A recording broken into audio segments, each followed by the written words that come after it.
What up, my people? Do me a favor, hit that like button down there, please, if you don't mind. And if you do, you'll automatically be entered to win yourself a deer antler. It even has a piece of skull left on it. Man, that's a good deal.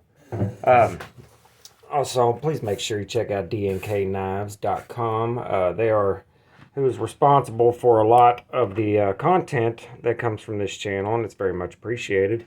And if you do buy something from there, use this coupon code behind the edge 10 for 10% off of your order. I want to thank all my patrons. Also, if you're interested in supporting the channel, if you like what we do here, there's a link to Patreon in the description where you could be a part of that and also get in and on exclusive Patreon content and Patreon exclusive giveaways. This knife here will be in a Patreon giveaway soon. This will be probably the next knife I give away there. It's not like that I don't like the knife. It's just a little small for me, and so I'll pass it along to one of you guys. Today, we're going to talk about modding your knife. That's why this knife's sitting here. And lots of people have done videos about this. I think it's a topic worth discussing, especially parts of it like should it take away from the value of the knife? Should it void the warranty? And to what extent does it need to be modded before it does void the warranty or take away from the value?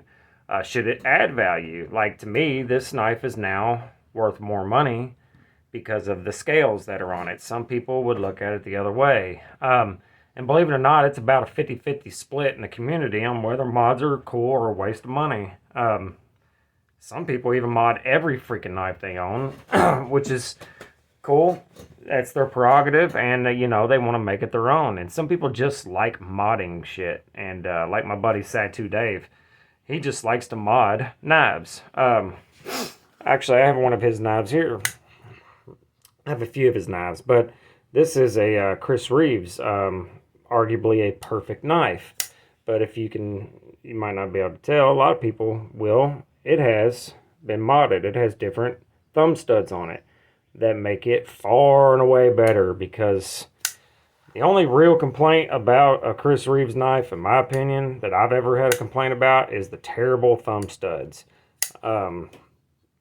So this knife's basically perfect now.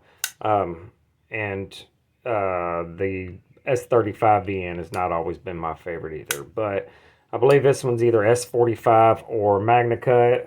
This is a newer one. So to me, it's basically a perfect knife. So that's considered a mod. I kind of rank this in 3 levels of like modding. Level 1 would be something like scales, pocket clips. You know, just adding this pocket clip is basically a mod. Replacing parts with upgraded prefab stuff, like from Rips Garage Tech or Flatanium, stuff like that. Original Goat makes some really good stuff. Even adding bearings, skiffs. None of these knives are bearing knives whatsoever. That's what I consider level 1. Speaking of adding thumb studs, Satu Dave did this for me.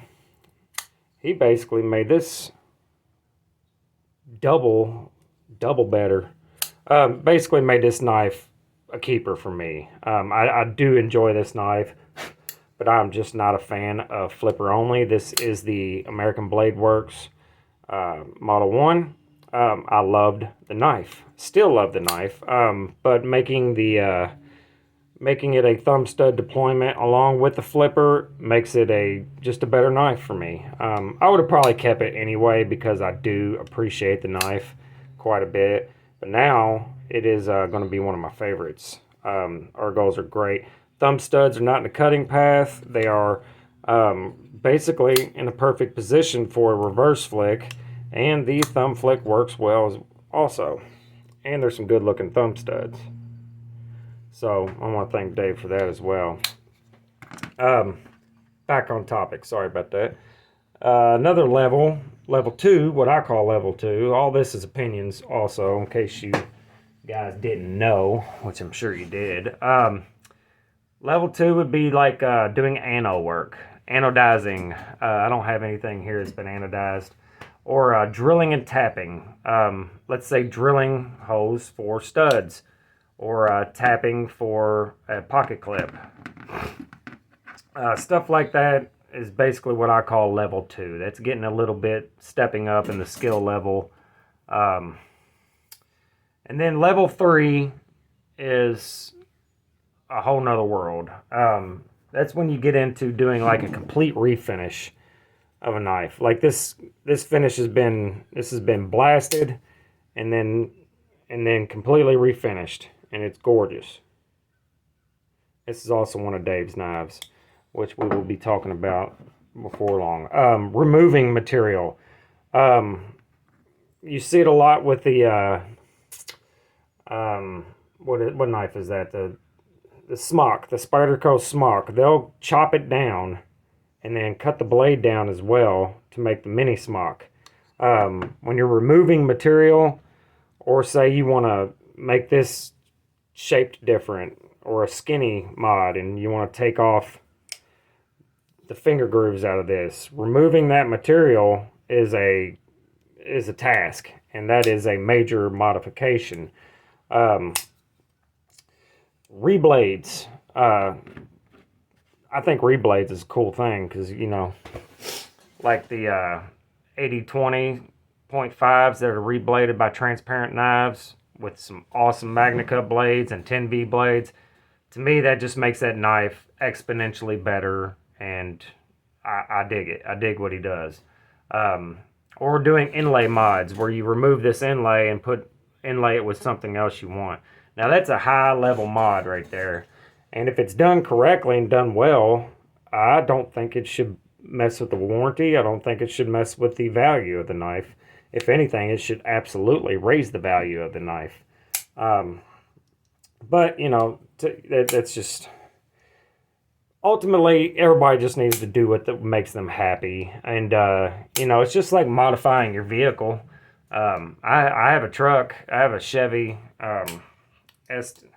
I've got a lot of trucks, and one of them's not running. But I have a Silverado. It's an LS1. It's an LS1 powered, not LS1. Anyway, it needs tires. It's sitting on 22s. I put 22-inch rims on it, which was kind of a mistake. That's why the tires are freaking $2,000 for 4 of them. But that's a modification. It didn't come with 22s, but it didn't take away from the value of the vehicle either. So, I don't know. That's just a thought. Let me know down in the comments what you guys think about modding your knives.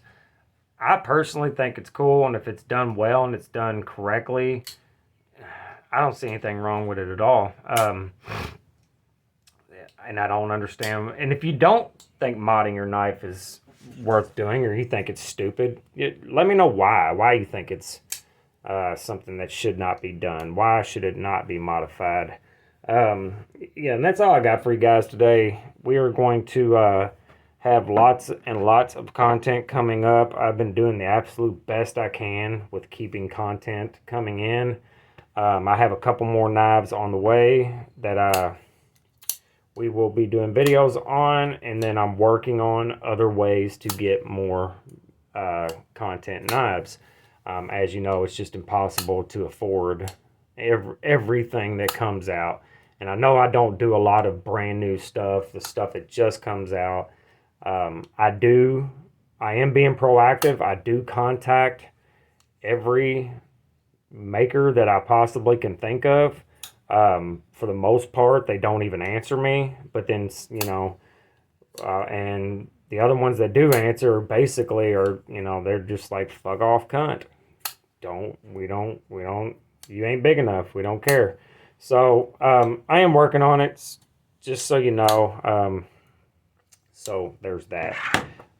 All right, guys, make sure you like, subscribe, all that good stuff. I'm rambling at this point, so I'm going to go ahead and go cut some shit with my knife.